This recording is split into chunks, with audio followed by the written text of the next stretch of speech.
என்னுடைய பேர் தமிழ்ச்செல்வி. என்னோட சொந்த ஊர் வந்து தஞ்சாவூர். பட் சென்னையில் ஆல்மோஸ்ட் எனக்கு 11 இயர்ஸ் ஆயிடுச்சு. ஸோ இது என்னோட ஊர்னே வச்சுக்கலாம் இப்போதைக்கு.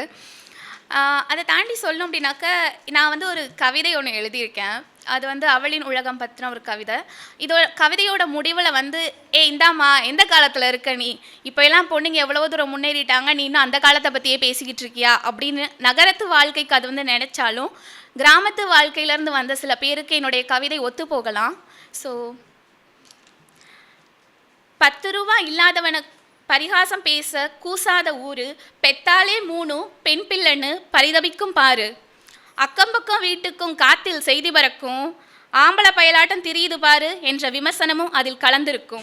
ஆம்பளை பயலாட்டம் திரியுது பாரு என்ற விமர்சனமும் அதில் கலந்திருக்கும். படிப்பில் சுட்டியானால் பெட்டி கடைக்குதானே, எட்டி கல்லூரிக்கு சென்றால் கெட்டு போய் விடுவாளே. எத்தனை விமர்சனம், இதை தவிர வேறென்ன அறிந்தது என் சனம். வேலைக்கு தயார் செய்தார்கள், நானும் தயாரானேன்.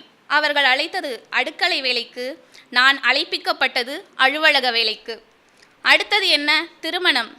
அதை செய்து கொள்ள எனக்கில்லை மனம். பருவத்தில் கொண்ட காதலை பக்குவமாய் சொல்லி இருந்தால் பச்சையான வார்த்தைகள் என் மனதை சற்று பதமாக்காமல் இருந்திருக்கலாம்.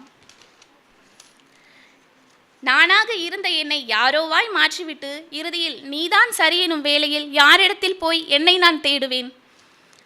மலர்கள் என்று அழைத்தார்கள், வாசமாய் மலர்கிறோம் என நினைத்தோம், அவர்களோ கசக்கி எறிந்தார்கள். கவிதைகள் என்று அழைத்தார்கள், நாங்களும் வர்ணனைகள் என்று நம்பினோம்.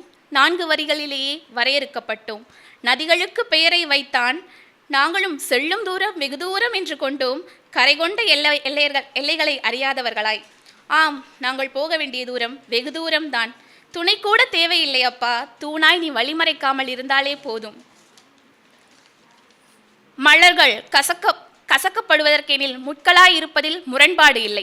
மலர்கள் கசக்கப்படுவதெனில் முட்களாய் இருப்பதில் எனக்கு உடன்பாடு ஏதும் இல்லை. வரிகளில் அடைப்பீர் என்றால் கவிதை தேவையில்லை, கற்பனையாகவே இருந்துவிட்டு போகிறேன். அவள் உலகம் வரையறுக்கப்பட தேவையில்லை, வரைமுறைகளை அவள் அறிவாள். பத்திரமாய் பூட்டி வைக்க தேவையில்லை, பாதுகாவலனாய் பார்த்துக்கொள். இதோ அவளின் சிறகுகள், பீத்து விடாதே, பாவம் அவள். உலகம் சற்று பறந்து விரியட்டும். நன்றி.